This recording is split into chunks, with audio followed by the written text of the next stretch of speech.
Hello and good morning dear students. Welcome to all of you for this online lecture session. I am Miss Sonam Pawar and let's continue our subject of human resource management. And today's lecture we have continued the methods of performance appraisal. Okay? Dear students, आपण या ठिकाणी human resource management या सब्जेक्टचा study करीत आहोत आणि आजच्या लेक्चर्समध्ये एम्प्लॉयच्या परफॉर्मन्सचे मूल्यांकन करण्यासाठी जे काही मेथड्स यूज केल्या जातात त्यामधील मॉडर्न मेथड्स या डिस्कस करणार आहोत. Now let's see methods of performance appraisal. तर तुम्हाला आता माहितीच आहे की एम्प्लॉयच्या परफॉर्मन्सचे मूल्यांकन करण्यासाठी प्रत्येक कंपनी प्रत्येक ऑर्गनायझेशन अनेक मेथड्सचा यूज त्या ठिकाणी करीत असते. मग या जे काही परफॉर्मन्स अप्रायझलचे मेथड्स आहेत त्यांचे क्लासिफिकेशन हे 2 टाईप्समध्ये 2 कॅटेगरीमध्ये केले आहे. त्यामधील फर्स्ट आहे ते म्हणजे ट्रॅडिशनल मेथड्स आणि सेकंड आहे मॉडर्न मेथड्स. ट्रॅडिशनल मेथड्समध्ये 9 मोस्ट इम्पॉर्टंट अशा मेथड्स इन्क्लूड आहेत. ट्रॅडिशनल मेथड्समधील फर्स्ट मेथड आहे graphic rating scales method, second आहे रँकिंग मेथड, थर्ड आहे paired comparison method, then next is forced distribution method, then checklist methods, critical incident method, essay और free form appraisal method, next is group appraisal and last is confidential reports. तर traditional मेथड्सच्या आधारे देखील एम्प्लॉयच्या परफॉर्मन्सचे evaluation हे करता येते. त्या traditional methods आपण ऑलरेडी प्रिव्हियस लेक्चर्समध्ये डिस्कस केले आहेत आणि आजच्या लेक्चर्समध्ये एम्प्लॉयच्या परफॉर्मन्सचे मूल्यांकन करण्यासाठी जे काही मॉडर्न मेथड्स यूज केल्या जातात मग त्या मॉडर्न मेथड्स नक्की कोणत्या आहेत आणि या ऑल मॉडर्न मेथडचा वापर कशा प्रकारे एम्प्लॉयच्या परफॉर्मन्सचे इव्हॅल्युएशन करण्यासाठी वापर केला जातो ते डिस्कस करणार आहोत. Now let's see modern methods of performance appraisal. एम्प्लॉयचे परफॉर्मन्सचे इव्हॅल्युएशन करणे त्यांचे मूल्यांकन करणे हे अत्यंत इम्पॉर्टंट असते. कारण की जो काही वर्कर आहे जो एम्प्लॉय आहे तो नक्की त्या ऑर्गनायझेशनमध्ये किती काम करतो त्याचे कॉन्ट्रीब्युशन कसे आहे हे फाइंड आउट करणे आवश्यक असते. आणि यासाठी ती प्रत्येक ऑर्गनायझेशन काय करते तर एम्प्लॉयचे जे काही परफॉर्मन्स आहे त्या परफॉर्मन्सचे इव्हॅल्युएशन करण्यासाठी अशा व्हेरियस मेथडचा वापर करीत असते आणि त्याच्यामधून त्यांचे कॉन्ट्रीब्युशन कशा प्रकारचे आहे नक्की ते ऑर्गनायझेशनची जे काही एम्स असतील जे काही ऑब्जेक्टिव्ज असतील ते फुलफिल करण्यासाठी त्या योगदान देतात की नाही हे फाइंड आउट करण्यासाठी त्या एम्प्लॉयचे परफॉर्मन्सचे मूल्यांकन करणे आवश्यक असते. मॉडर्न मेथड्समध्ये देखील 9 इम्पॉर्टंट अशा मेथड्स आहेत. Now let's see modern methods of performance appraisal. The first methods of modern methods behaviourally anchored rating scales method, second assessment centre method, then third is human resources accounting, then fourth is management by objectives, then behaviour observation scales method, psychological appraisal method, result method, productivity measures method and last is the balance scorecard method. तर एम्प्लॉयचे परफॉर्मन्सचे मूल्यांकन करण्यासाठी या 9 जे काही modern methods आहेत त्यांचा वापर केला जातो. आता या जे काही ऑल मेथड्स आहेत मॉडर्न मेथड्स ते आपण 1 बाय 1 या ठिकाणी डिस्कस करणार आहोत. परफॉर्मन्स अप्रायझलचे जे काही मॉडर्न मेथड्स आहेत त्यामध्ये फर्स्ट मेथड म्हणजे behaviourally anchored rating scales method. Okay, याचं शॉर्ट फॉर्म आहे बार्स. ओके, तुम्हाला MCQ टाईपच्या एक्झाममध्ये विचारले जाऊ शकते की बार्सचा लॉंग फॉर्म काय आहे. तर बार्सचा लॉंग फॉर्म काय असणार आहे बिहेवियरली अँकोर्ड रेटिंग स्केल्स. मग या मॉडर्न मेथड्समधील फर्स्ट मेथड आहे याचा वापर नक्की कशा प्रकारे एम्प्लॉयच्या परफॉर्मन्सचे मूल्यांकन करण्यासाठी केला जातो. तर now let's see what is mean by behaviourally anchored rating scales method. The behaviorally anchored rating scales method combines elements of the traditional rating scales and critical incident method. Okay, ही जी काही मेथड आहे ती एक modern method आहे आणि याचा वापर एम्प्लॉयच्या परफॉर्मन्सचे इव्हॅल्युएशन करण्यासाठी केले जाते. त्याचबरोबर ही जी काही मेथड आहे या मेथडमध्ये ट्रॅडिशनल रेटिंग स्केल्स आणि क्रिटिकल इन्सिडेंट मेथड या दोन्हींचे काय आहे कॉम्बिनेशन या मेथडमध्ये दिसून येते. आणि using BARS job behaviours from critical incidents effective and ineffective behaviours are described more objectively. तर या ठिकाणी traditional rating scales and critical incident methods या दोघांचे कॉम्बिनेशन या मेथडमध्ये दिसून येते. आणि क्रिटिकल इन्सिडंट्सपासून जॉब बिहेवियर, जे काही एम्प्लॉईज आहे त्यांचं जे काही जॉब पोझिशन असेल त्याच्याबद्दल त्यांची वर्तणूक कशी आहे, त्यांचे बिहेवियर कसं आहे, त्याचा इफेक्टिव्ह आणि त्याचा इनइफेक्टिव्ह बिहेवियरचा या ठिकाणी काय केलं जाते, वर्णन केले जाते. आणि एखाद्या विशिष्ट कामाशी जे काही एम्प्लॉईज आहे त्यांचे फॅमिलियर असेल, त्यांचं तो काम त्यांचे परिचित असेल, तर त्या व्यक्तींचे अनेक कंपोनंट्स असे इम्पॉर्टंट या ठिकाणी आहे ते फाइंड आउट करण्यासाठी याची मदत होत असते. त्याचबरोबर ही जी काही बार्स मेथड आहे ती अत्यंत इम्पॉर्टंट अशी मेथड आहे. आणि BARS has now become a commonly used methodology by companies to compare the performance of its employees against specific or predefined set of behavior traits and which are linked to specific numeric value and rating from scale of 1 to 5. तर या ठिकाणी ही जी काही BARS method आहे त्याचा अनेक company आता या मेथडचा कॉमनली यूज केला जातो. याचा वापर कशासाठी केला जातो, तर जे काही एम्प्लॉईज आहे त्यांच्या परफॉर्मन्सचे इव्हॅल्युएशन करण्यासाठी वापर केला जातो. And behaviourally anchored rating scales combines both qualitative as well quantitative aspects of assigning employees performance. ही जी काही बार्स मेथड आहे मग ती बार्स मेथड कशा प्रकारे कन्स्ट्रक्ट करता येते, मग या ठिकाणी तुम्हाला बार्स मेथड कन्स्ट्रक्ट करण्यासाठी काही स्टेप्स दिल्या आहेत. त्या स्टेप्सच्या आधारे योग्य त्या प्रकारे ती मेथड काय करता येते, ही बार्स मेथड कन्स्ट्रक्ट करता येते. आणि त्याच्यानंतर एम्प्लॉईच्या परफॉर्मन्सचंही इव्हॅल्युएशन करता येते, त्यांचे मूल्यांकन करता येते. मग त्यामध्ये फर्स्ट स्टेप म्हणजे कलेक्ट क्रिटिकल इन्सिडंट्स. तर फर्स्टली काय केले जाते, जेव्हा बार्स मेथड कन्स्ट्रक्ट करायची असेल तर त्यावेळेस या ठिकाणी फर्स्ट स्टेपमधून जावे लागते. मग ती फर्स्ट स्टेप कोणती, तर कलेक्ट क्रिटिकल इन्सिडंट्स. जे काही क्रिटिकल इन्सिडंट्स असतील ते सगळे इन्सिडंट या ठिकाणी गोळा केले जातात, ते कलेक्ट केले जातात. त्यानंतर सेकंड स्टेप असणार ते म्हणजे identity performance dimension. Identify performance dimension. Second step काय आहे, तर जे काही परफॉर्मन्स आहे एम्प्लॉईच्या त्या परफॉर्मन्सचे डायमेन्शन्स, त्यांचे परिमाण या ठिकाणी आयडेंटिफाय केले जातात. देन थर्ड स्टेप आहे रिक्लासिफिकेशन ऑफ इन्सिडंट्स. आता जे काही इन्सिडंट्स गोळा केले आहेत, जे कलेक्ट केले आहेत त्यांचे रिक्लासिफिकेशन करणे आवश्यक असते आणि ते या ठिकाणी स्टेप नंबर 3मध्ये केले जाते. त्यानंतर स्टेप नंबर 4 आहे assigning scales values to the incidents. आता फर्स्टली काय केले, तर जे काही इन्सिडंट्स असतात, जे क्रिटिकल इन्सिडंट्स असतात ते या ठिकाणी कलेक्ट केले जातात. त्यानंतर एम्प्लॉईचा जो काही परफॉर्मन्स आहे त्याचं या ठिकाणी त्यांच्या कामगिरीचे त्यांच्या कामाचे परिमाण या ठिकाणी आयडेंटिफाय केले जातात.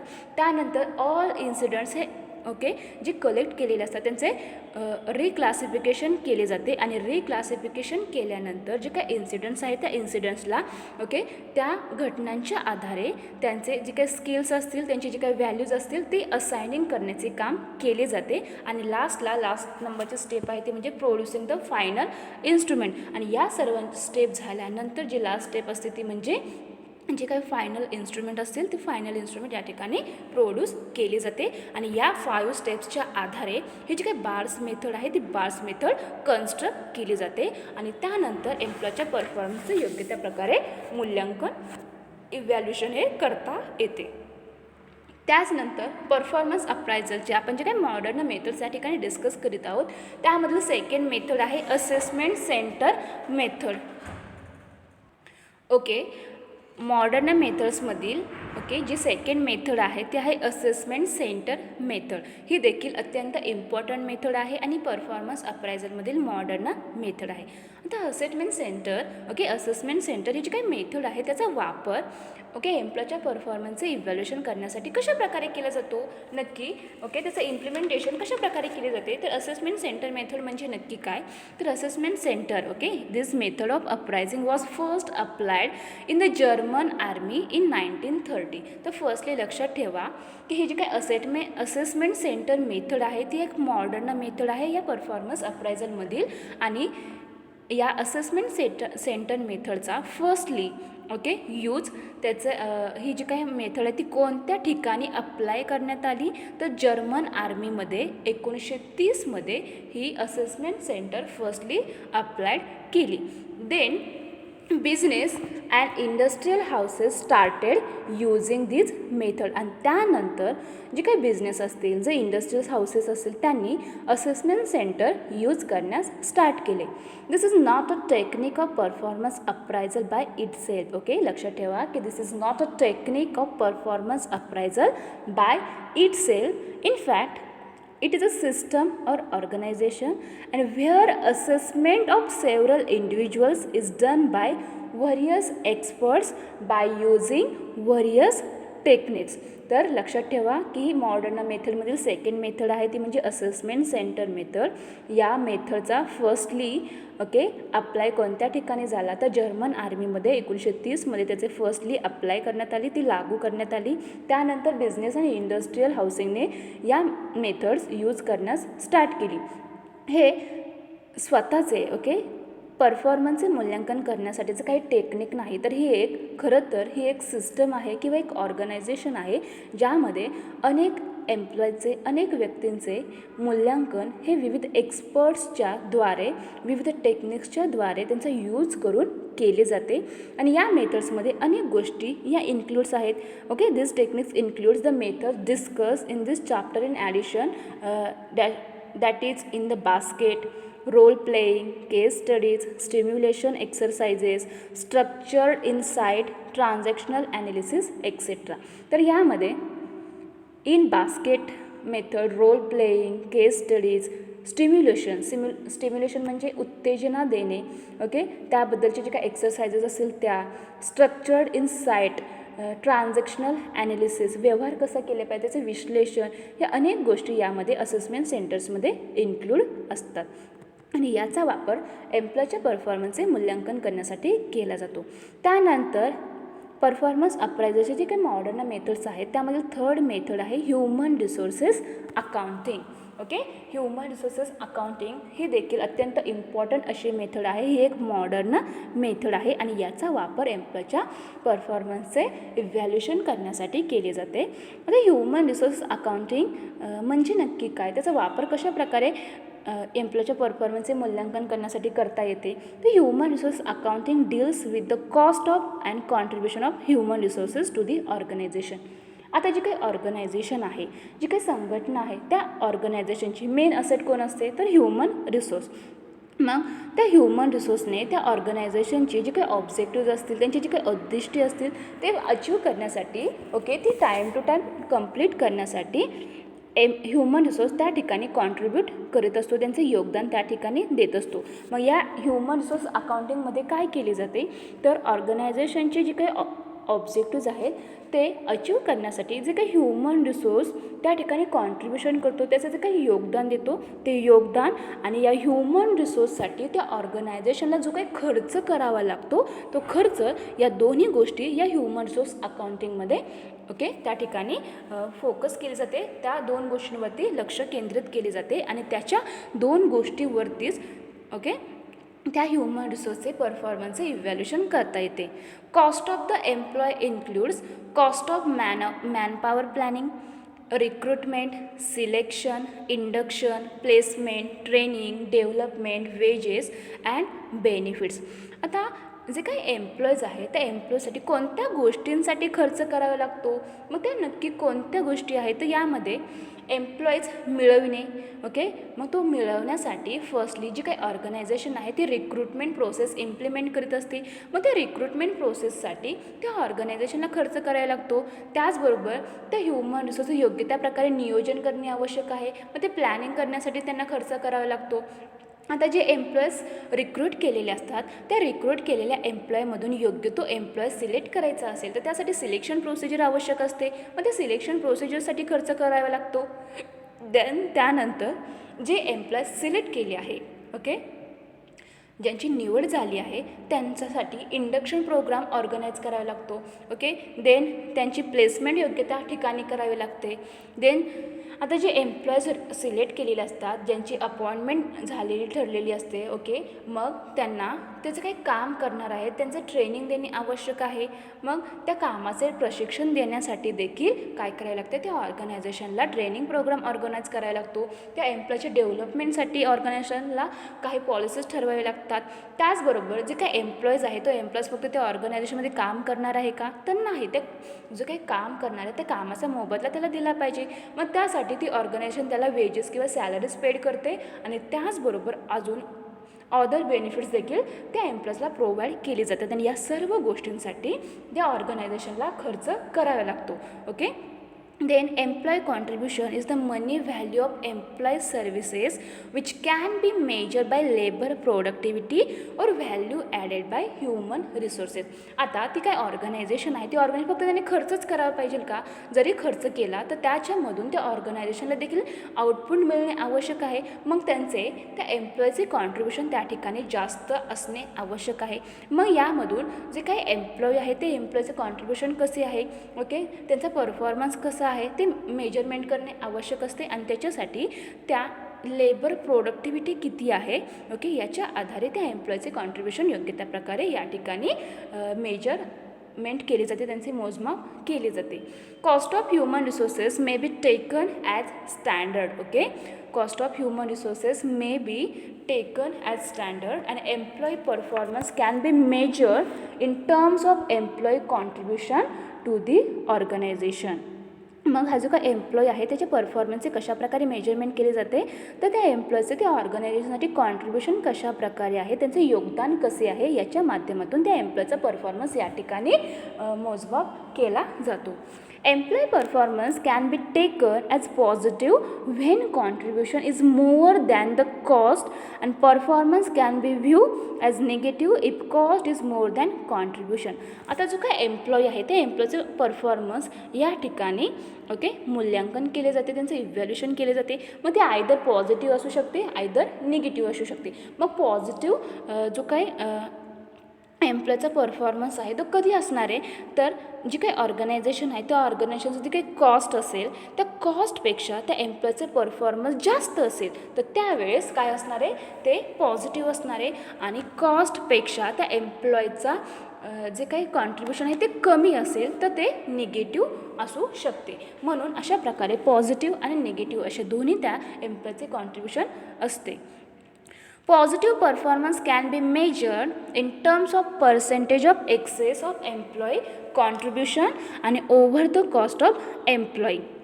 तर अशा प्रकारे ह्युमन रिसोर्स अकाउंटिंग ही एक परफॉर्मन्स अप्रायझलमधील मॉडर्न मेथड आहे. याचा वापर एम्प्लॉईच्या परफॉर्मन्सचे इव्हॅल्युएशन करण्यासाठी केला जातो. मग ते कसे केले जाते, तर एम्प्लॉईजसाठी जो काही ऑर्गनायझेशन खर्च करते त्या खर्चाच्या द्वारे त्या एम्प्लॉईचे कॉन्ट्रीब्युशन कसे आहे ते या ठिकाणी फाइंड आउट केले जाते. जर खर्च हा जास्त असेल, ओके, ह्या एम्प्लॉईसाठी जो खर्च केला जातो तो जास्त असेल आणि एम्प्लॉईचे कॉन्ट्रीब्युशन हे कमी असेल तर त्या ठिकाणी त्यांचा निगेटिव्ह परफॉर्मन्स आहे असे त्या ठिकाणी फाइंड आउट केले जाते. आणि ज्या वेळेस एम्प्लॉईसाठी जो खर्च केला जातो कमी असेल आणि त्या कमी आहे आणि त्या एम्प्लॉईचं कॉन्ट्रीब्युशन जास्त असेल तर त्या ठिकाणी त्यांचा परफॉर्मन्स हा पॉझिटिव्ह आहे असे त्या ठिकाणी फाइंड आउट केले जाते. त्यानंतर मॉडर्न मेथडमधील नेक्स्ट मेथड आहे ती मॅनेजमेंट बाय ऑब्जेक्टिव्ज. ओके, ही 4th नंबरची मेथड आहे. ही देखील अत्यंत इम्पॉर्टंट मेथड आहे. मॅनेजमेंट बाय ऑब्जेक्टिव्स म्हणजे त्याचा शॉर्ट फॉर्म काय आहे, MBO. ओके, MBOचा शॉर्ट फॉर्म लॉंग फॉर्म काय असणार आहे, मॅनेजमेंट बाय ऑब्जेक्टिव्ह. आता ही जी काही मेथड आहे त्याचा वापर एम्प्लॉईच्या परफॉर्मन्सचे मूल्यांकन करण्यासाठी इव्हॅल्युएशन करण्यासाठी कशा प्रकारे केले जाते, तर stately briefly management by objective is a process whereby the superior and subordinate managers of an organization jointly identify its common goals and define each individual's major areas of responsibility in terms of results expected of him and use these measures of guides for operating the unit and assigning the contribution of its members. तर या ठिकाणी काय केले जाते, जी काही organisation आहे त्या ऑर्गनायझेशनमध्ये जे सुपेरियर अथॉरिटी असतं आणि त्याचबरोबर त्यांचे सबऑर्डिनेट्स हे एकत्र येतात आणि त्या ऑर्गनायझेशनची जी काही कॉमन गोल्स असतील ते कॉमन गोल्स या ठिकाणी जॉईंटली आयडेंटिफाय केले जातात. ओके, आणि त्यानंतर each individuals major areas of responsibility in terms of results expected of him म्हणजे या ठिकाणी इंडिव्हिज्युअल व्यक्तीची जी काही रिस्पॉन्सिबिलिटी आहे, ओके, ती रिस्पॉन्सिबिलिटी या ठिकाणी ठरवली जाते की नक्की प्रत्येक एम्प्लॉयची जबाबदारी काय असणार आहे, ज्याच्यामधून चांगल्या प्रकारचा रिझल्ट या ठिकाणी दिसू शकेल. म्हणजे ऑर्गनायझेशनची जी काही ऑब्जेक्टिव्ज आहेत ती लवकरात लवकर अचीव करता येईल. यासाठी फर्स्टली सुपेरियर अथॉरिटी आणि सबऑर्डिनेटर एकत्र येतात आणि जे काही कॉमन गोल्स असतील ते कॉमन गोल्स या ठिकाणी आयडेंटिफाय जॉईंटली केली जातात. आणि त्यानंतर प्रत्येक व्यक्तीची इंडिव्हिज्युअल व्यक्तींची रिस्पॉन्सिबिलिटी काय आहे, त्यांची एरिया नक्की कोणता या ठिकाणी ठरवला जातो. आणि त्यानंतर ऑर्गनायझेशनचे जे काही उद्दिष्ट आहेत ते अचीव करण्याचा प्रयत्न केला जातो. आणि MBO focuses attention on participative set goals that are tangible, verifiable and measurable. तर या ठिकाणी MBO मॅनेजमेंट बाय ऑब्जेक्टिव्ह हे जे काही मेथड आहे त्याचे जास्त अटेन्शन, त्यांचा फोकस कोणत्या गोष्टीवरती असतो, तर जे काही त्यांनी गोल्स सेट केलेले असतात ते गोल्स अचीव करणे आवश्यक आहे. मग यासाठी प्रत्येक एम्प्लॉयचं पार्टिसिपेशन त्या ठिकाणी महत्त्वाचं आहे. मग ते पार्टिसिपेशन त्या ठिकाणी टँजिबल, व्हेरीफायबल आणि मेजरेबल या तिन्ही गोष्टींमध्ये काय केले जाते, ठरवले जाते. म्हणजे त्या एम्प्लॉयजने ते गोल्स अचीव करण्यासाठी त्या ठिकाणी सहभागी होणे आवश्यक असते. आणि the emphasis is one on what must be accomplish rather than how it is to be accomplished. तर या ठिकाणी मॅनेजमेंट बाय ऑब्जेक्टिव्ह या मेथडमध्ये काय केले जाते, तर जे काही त्यांची ऑब्जेक्टिव्ज आहेत ती ऑब्जेक्टिव्ह सेट केल्यानंतर ती ऑब्जेक्टिव्ज अचीव करणे आवश्यक आहे. मग ते अचीव करताना या ठिकाणी कोणत्या गोष्टीवर फोकस केले जाते, तर जे काही ऑब्जेक्टिव्ह साध्य करायचे आहे ते कसे साध्य करायचे याच्यापेक्षा काय साध्य केले पाहिजे यावरती भर दिला जातो. मग या ठिकाणी MBOची एक प्रोसेस आहे, त्या प्रोसेसच्या आधारे त्यांचे जे काही ऑब्जेक्टिव्ज असतील ती ऑब्जेक्टिव्ज या ठिकाणी अचीव करण्यासाठी एम्प्लॉयचं परफॉर्मन्सचे कॉन्ट्रीब्युशन जास्तीत जास्त घेतले जाते. आणि त्यानंतर जे काही त्यांचे कॉन्ट्रीब्युशन आहे ते या ठिकाणी मेजरमेंट केले जाते, त्यांचं इव्हॅल्युएशन केले जाते. मग MBO प्रोसेसमध्ये या ठिकाणी 2 स्टेप्स तुम्हाला दिले आहेत. त्यामध्ये फर्स्ट स्टेप म्हणजे the subordinate and superior jointly determine goals and to be accomplished during the appraisal period and what level of performance is necessary for the subordinator and to satisfactory achieve specific goals. तर या ठिकाणी जो काही appraisal period असेल, म्हणजे ज्या पिरियडमध्ये एम्प्लॉयच्या परफॉर्मन्सचे evaluation केले जाणार आहे, असा जो काही अप्रायझल पिरियड आहे त्या ठिकाणी गोल्स हे सेट केले जातात. आणि जे काही गोल्स सेट केले आहेत ते त्या पिरियडमध्ये अचीव होणे आवश्यक आहे. मग यासाठी जे सबऑर्डिनेटर्स असतात आणि जे सुपेरियर अथॉरिटी आहे ते जॉईंटली एकत्र येऊन त्यांची ऑल गोल्स अचीव करण्यासाठी फर्स्टली ती या ठिकाणी ठरवली जातात. आणि त्यानंतर प्रत्येक एम्प्लॉयचं या ठिकाणी परफॉर्मन्स लेवल किती असावा हे ठरवले जाते. आणि प्रत्येक एम्प्लॉयजला या ठिकाणी जे काही काम करणार आहे त्या कामातून समाधान देखील मिळावे आणि त्यांचे कॉन्ट्रीब्युशन देखील हे गोल्स अचीव करण्यासाठी मिळावे हे या ठिकाणी ठरवले जाते.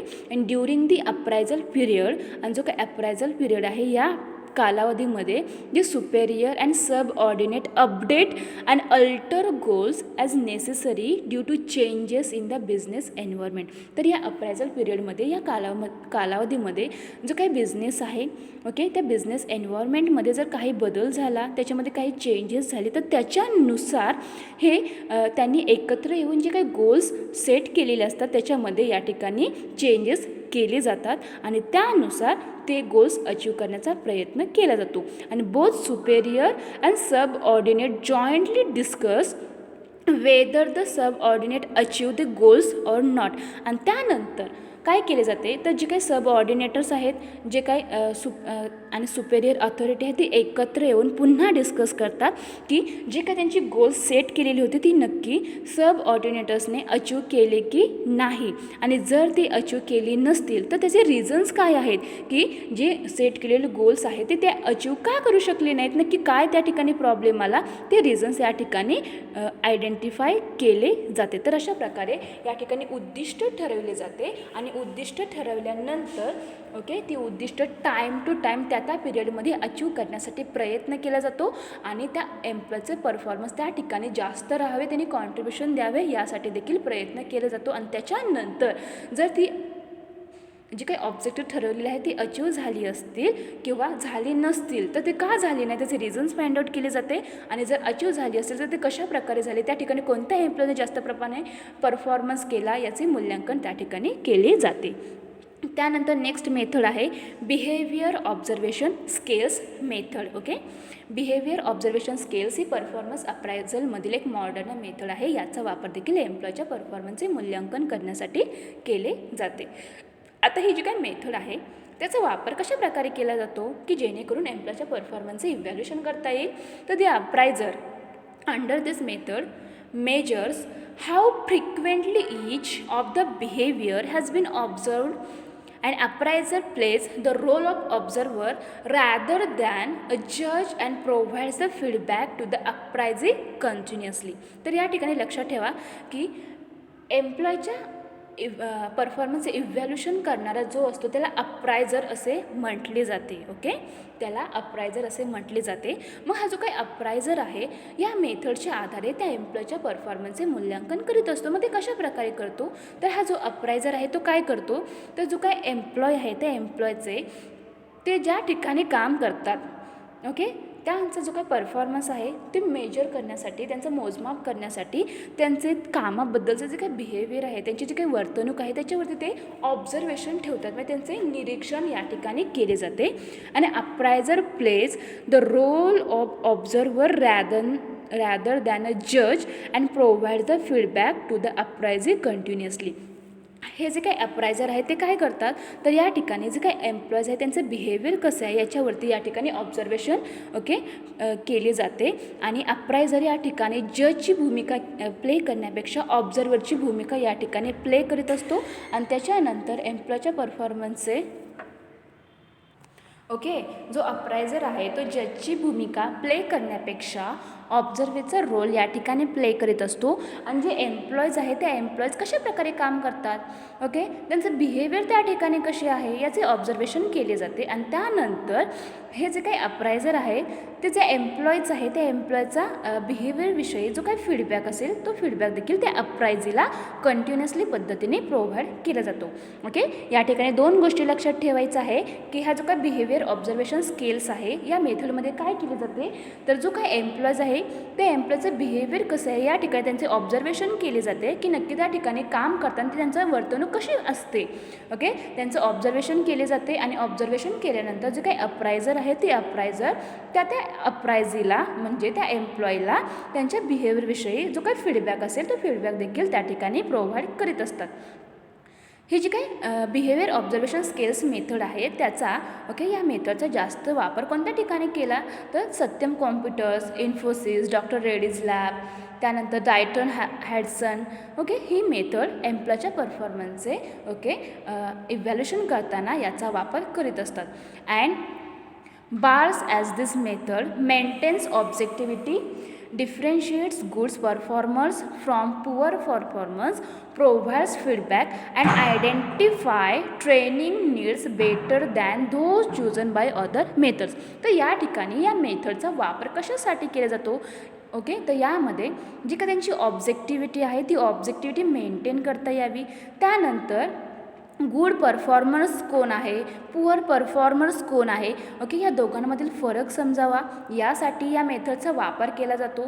त्यानंतर जे एम्प्लॉयचे बिहेवियर आहे त्यांचे कामाबद्दलचे त्या ठिकाणी काम करतात त्यांचं बिहेवियरचं या ठिकाणी फीडबॅक प्रोव्हाइड करता यावा यासाठी देखील या मेथडचा वापर केला जातो.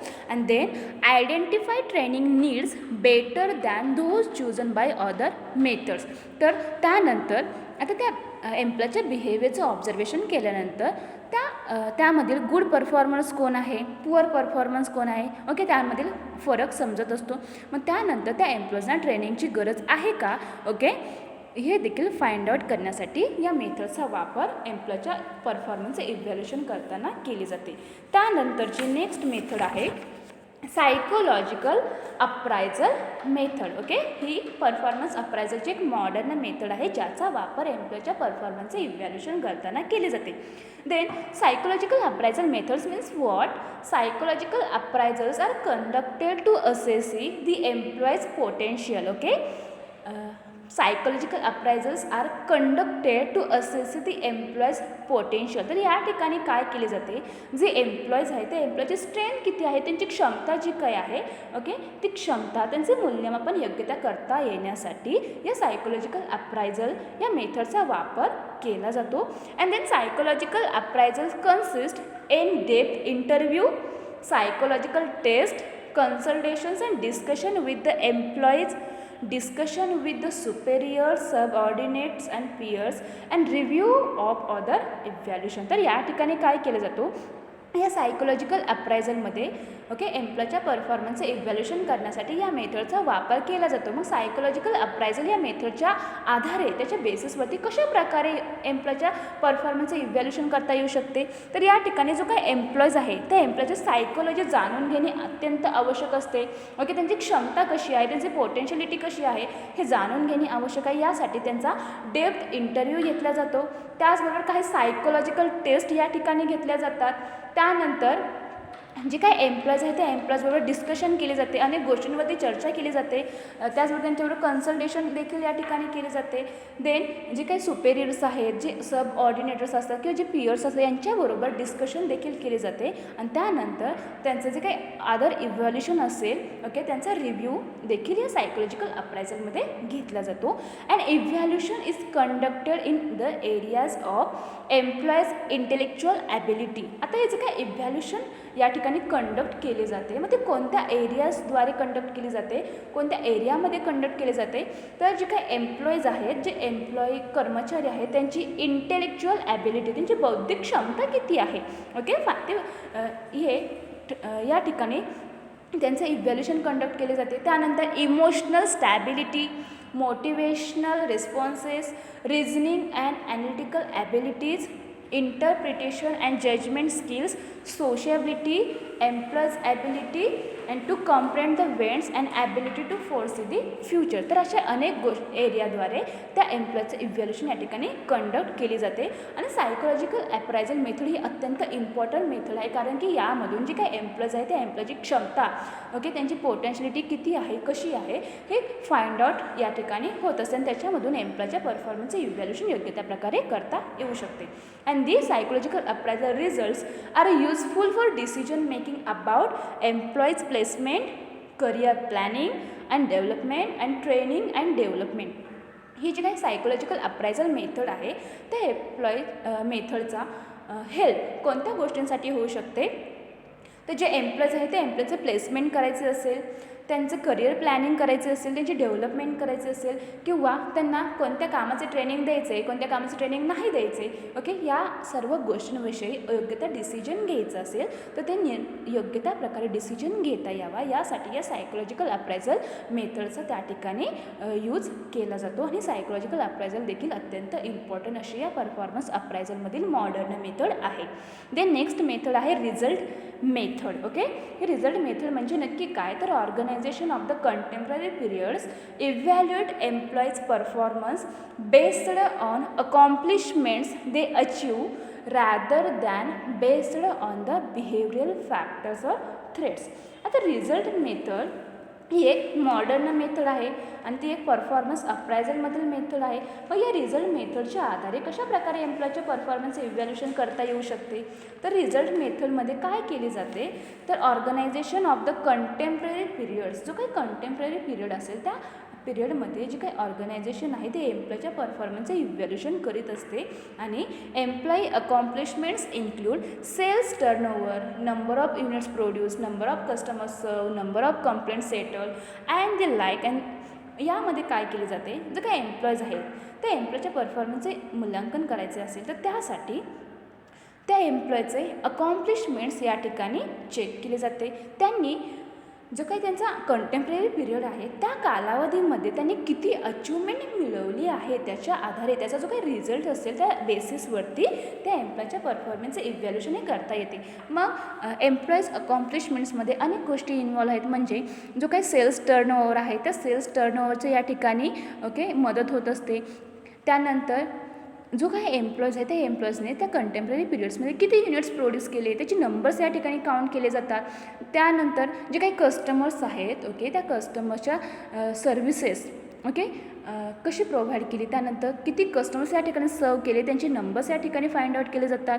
त्यानंतर कस्टमर्सच्या ज्या काही कंप्लेंट्स असतील त्या कंप्लेंट्स आत्तापर्यंत त्या कंटेम्पररी पिरियड्समध्ये किती प्रमाणात सेटल केल्या, त्यांचे नंबर्स या ठिकाणी आयडेंटिफाय केले जाते आणि त्याच्या बेसिसवरती एम्प्लॉयच्या परफॉर्मन्सचं इव्हॅल्युएशन हे करता येते. ही जी काही रिझल्ट मेथड आहे त्याचे काही ॲडव्हान्टेजेस आहेत आणि काही प्रॉब्लेम्स आहेत की या रिझल्ट मेथडचा जर वापर ऑर्गनायझेशनने एम्प्लॉयच्या परफॉर्मन्सचं इव्हॅल्युएशन करण्यासाठी केला तर कोणते प्रॉब्लेम्स त्या ठिकाणी दिसतात आणि कोणते ॲडव्हान्टेजेस आहेत. तर या रिझल्ट मेथडचे काही ॲडव्हान्टेजेस म्हणजे less subjectivity, then less open to bias, assigning clear responsibility to employees, freedom to the employees in using methods and empowering the employees. हे असे अनेक ॲडव्हान्टेजेस आहेत या रिझल्ट मेथडचे. आता प्रॉब्लेम्स कोणते आहेत की या मेथडचा वापर केल्यामुळे ओके किंवा जर करायचं असेल तर कोणते प्रॉब्लेम्स या ठिकाणी क्रिएट होतात. तर फर्स्ट प्रॉब्लेम आहे तो results sometimes are influence by external factors.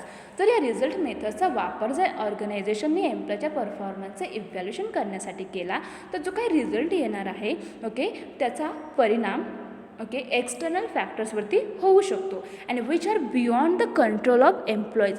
आणि हे असे परिणाम होतो त्या एक्सटर्नल फॅक्टर्सवरती की त्याचा ओके कंट्रोल करणे हे एम्प्लॉईजना शक्य होत नसते. ते कंट्रोल करण्याच्या पलीकडचे या ठिकाणी परिणाम दिसून येतो and this factors can be both positive as well as negative. हे जे काही फॅक्टर्स आहेत त्यांचा परिणाम जो होत असतो तो आयदर पॉझिटिव्ह असेल किंवा निगेटिव्ह असेल. देन सेकंड प्रॉब्लेम्स आहे या रिझल्ट मेथडचा तो म्हणजे this method encourage the employees to work on short term basis and to get higher performance ratings.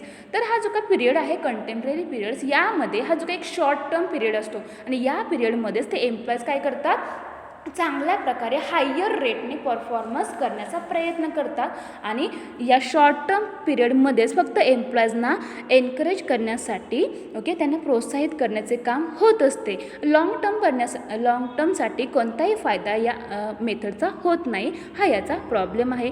Then this method focuses on narrow set criteria and this method ignores important factors which can't be measure exactly like quality of customer satisfaction and employees satisfaction. त्याचबरोबर या मेथड्सच्याद्वारे काय होते तर अनेक important फॅक्टर्सकडे दुर्लक्ष केले जाते. मग कोणत्या फॅक्टर्सकडे दुर्लक्ष केले जाते की जे काही कस्टमर्स आहेत त्या कस्टमरचे नक्की सॅटिस्फॅक्शन झाले की नाही ओके ते नक्की या ठिकाणी निश्चित होत नाही, ते फाइंड आउट होत नसते. त्याचबरोबर एम्प्लॉई सॅटिस्फाय आहेत की नाही ओके एम्प्लॉई जे काही काम करतात त्या कामामधून त्यांना समाधान मिळते की नाही ओके या गोष्टी या ठिकाणी ओके दुर्लक्षित केली जातात. ही या रिझल्ट मेथडचे काही प्रॉब्लेम्स आहेत आणि त्याचे ॲडव्हान्टेजेस देखील आहेत आणि या रिझल्ट मेथडचा वापर एम्प्लॉईच्या परफॉर्मन्सचे इव्हॅल्युएशन करताना केले जाते. त्यानंतर नेक्स्ट मेथड आहे productivity measures method. Okay productivity measures method म्हणजे नक्की काय तर under the productivity measures of performance appraisal employees are appraised based on the ratio of output and they turn out to the input they use. Okay या productivity मेजर्सचा वापर एम्प्लॉयच्या परफॉर्मन्सचं evaluation करण्यासाठी केली जाते. ही एक मॉडर्न मेथड आहे आणि या प्रोडक्टिव्हिटी मेजर्स मेथडचा वापर कशा प्रकारे एम्प्लॉयच्या परफॉर्मन्सचं इव्हॅल्युएशन करण्यासाठी करता येते तर under this method measures of performance appraisal employees are appraised based on the ratio of output. तर या मेथडमधील मोस्ट इम्पॉर्टंट कंटेंट किंवा फॅक्टर किंवा एलिमेंट कोणता असेल तो म्हणजे रेशिओ ऑफ आउटपुट याच्यावरती जास्त मोठ्या प्रमाणात फोकस केले जाते. या like sales to employ salary and benefits, number of clients सर्व per day and this measures are not free from limitations as measurement of all kinds of output as well as all kinds of input would be difficult. तर performance अप्रायझलच्या modern मेथडमधील ही आणखीन एक महत्त्वाची important अशी method आहे. या मेथडचा यूज एम्प्लॉयच्या परफॉर्मन्सचे इव्हॅल्युएशन करण्यासाठी केले जाते आणि या मेथड अंतर्गत कशा प्रकारे एम्प्लॉयचे परफॉर्मन्सचे मूल्यांकन केले जाऊ शकते तर या ठिकाणी एम्प्लॉयच्या परफॉर्मन्सचे मूल्यांकन करताना जो काही आउटपुट रेशिओ आहे आणि इनपुट रेशिओ या दोन गोष्टी महत्त्वाच्या असतात. फॉर एक्झाम्पल जो काही एम्प्लॉईज आहे त्या एम्प्लॉयची सॅलरी त्याचे बेनिफिट्स ओके ते जे काही सेल्स आहेत ओके या ठिकाणी त्यांचे काय केले जाते मेजरमेंट केले जाते. त्यानंतर प्रत्येक दिवशी ओके जे काही एम्प्लॉईज आहेत त्या एम्प्लॉईजने किती क्लायंट सर्व केले त्याचे नंबर्स या ठिकाणी आयडेंटिफाय केले जातात आणि त्याच्या बेसिसवरती त्या एम्प्लॉयचे जे काही परफॉर्मन्सचं इव्हॅल्युएशन हे करता येतं. म्हणजे या ठिकाणी प्रोडक्टिव्हिटी किती झाली त्याचे मोजमाप केले जाते आणि त्याच्यानंतर ओके प्रोडक्टिव्हिटी मोजमाप केल्यानंतर की नक्की या ठिकाणी एम्प्लॉयचे कॉन्ट्रीब्युशन किती होते त्यांचं परफॉर्मन्स कसं होतं या दोघांचं या ठिकाणी ओके मेजरमेंट केले जाते.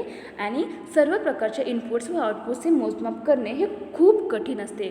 आता या ठिकाणी इनपुट्स आणि आउटपुट्सच्या मेजरमेंटवरती एम्प्लॉयच्या परफॉर्मन्सचे इव्हॅल्युएशन करता येते. परंतु सर्व इनपुट्स आणि सर्व आउटपुट्स यांचे ओके जे काही मेजरमेंट केले जाते त्यांचे जे काही मोजमाप केले जाते ते मोजमाप करणे खूप कठीण असते. म्हणून हे मोजमाप काही लिमिटेशन्स या ठिकाणी पडित असतात.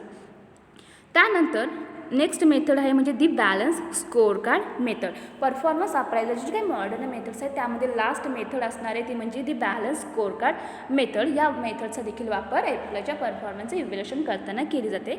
आता the balance score card method म्हणजे नक्की काय तर the balance score card method was develop by Robert Kaplan and David Norton. तर लक्षात ठेवा की जी काय बॅलन्स स्कोअर कार्ड मेथड आहे ती कोणी डेव्हलप केली तर Robert Kaplan and David Norton या दोघांनी मिळून ही the balance score card method performance अप्रायझलची डेव्हलप केली आहे. And it brings the linkages among the financial customer processes and learning.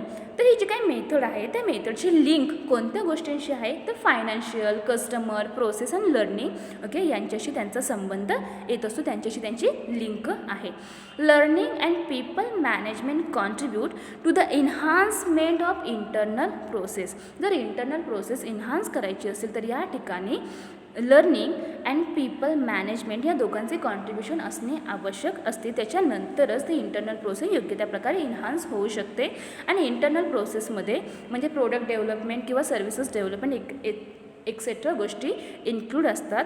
And internal process are critical for enhancing customer satisfaction and loyalty. तर internal प्रोसेसच्या आधारे जे काही customer satisfaction असेल किंवा लॉयल्टी असेल ते इन्हान्स करणे खूप क्रिटिकल असते.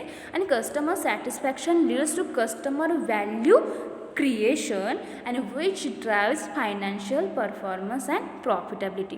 आता ही जी काय the balance score card method आहे ओके या मेथडचे एम्प्लॉयच्या परफॉर्मन्सचे मूल्यांकन करण्यासाठी कशा प्रकारे यूज करता येते. मग या ठिकाणी काही रिकमेंडेशन दिलेले असतात ओके. त्या रिकमेंडेशनच्या आधारे जर त्या रिकमेंडेशन योग्य त्या प्रकारे इन्श्युअर केल्या गेल्या त्यांचे सक्सेसफुली त्या ठिकाणी इन्श्युअर केले गेले तरच या मेथडचा ओके या balance score card performance appraisal मेथडचा काय होऊ शकतो या ठिकाणी एम्प्लॉयच्या परफॉर्मन्सचे इव्हॅल्युएशन करण्यासाठी वापर केला जाऊ शकतो. मग या ठिकाणी रिकमेंडेशन्स नक्की कोणत्या केल्या आहेत त्या कोणत्या निश्चित केल्या पाहिजे तर काही रिकमेंडेशन्स या ठिकाणी इन्श्युअर केले पाहिजे. त्यामध्ये फर्स्ट आहे ते म्हणजे translate the strategy into a score card of clear objective. जे काही स्कोअर कार्ड असेल त्या स्कोअर कार्डवरती ऑर्गनायझेशन जे काही ऑब्जेक्टिव्ज असतात त्या ऑब्जेक्टिव्हविषयी जी काही स्ट्रॅटर्जी असेल ती योग्य त्या ठिकाणी ट्रान्सलेट करणे आवश्यक असते. Then attach measures to each objective in order to know the details of achievement of objectives.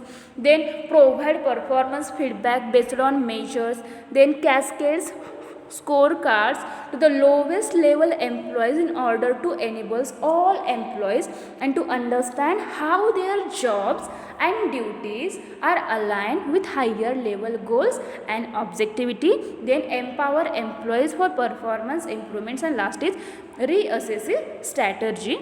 And the balanced scorecard is a continuous loop process and management should make continuous adjustment to the strategy based on feedback and feed forward basis. तर अशा प्रकारे performance अप्रायझरच्या जे काही modern methods आहेत त्या किती आहेत तर त्या 9 मेथड्स आहेत त्या तुम्हाला सिलेबसमध्ये दिल्या आहेत. त्यामध्ये फर्स्ट मेथड म्हणजे behaviourally accurate rating scales method. Second आहे assessment centre method. Human resources accounting method. Then management by objectives method. Then behaviourally observation scales method. Then psychological appraisal method. Result method. Productivity measures method. And the last is the balance score card method. तर अशा performance अप्रायझरच्या modern methods आहेत ज्यांचा वापर एम्प्लॉयच्या परफॉर्मन्सचे evaluation करण्यासाठी केले जाते. अत्यंत important अशा या मेथड्स आहेत. तर प्रिव्हियस लेक्चर्समध्ये आपण ऑलरेडी परफॉर्मन्स अप्रायझर जे काही ट्रॅडिशनल मेथड्स आहेत त्या डिस्कस केल्या आणि आजच्या लेक्चर्समध्ये आपण मॉडर्न मेथड्स त्या डिस्कस केलेल्या आहेत. या मेथड्स अत्यंत इम्पॉर्टंट आहेत कारण की याच्याद्वारे एम्प्लॉयचे कॉन्ट्रिब्युशन किती आहे, त्यांचं परफॉर्मन्स कसं आहे हे फाइंड आउट करण्यासाठी, त्यांचं इव्हॅल्युएशन योग्य त्या प्रकारे करण्यासाठी या मेथड्स अत्यंत हेल्पफुल ठरत असतात. त्याच आपण या आजच्या लेक्चर्समध्ये डिस्कस केलेल्या आहेत. Okay, thank you.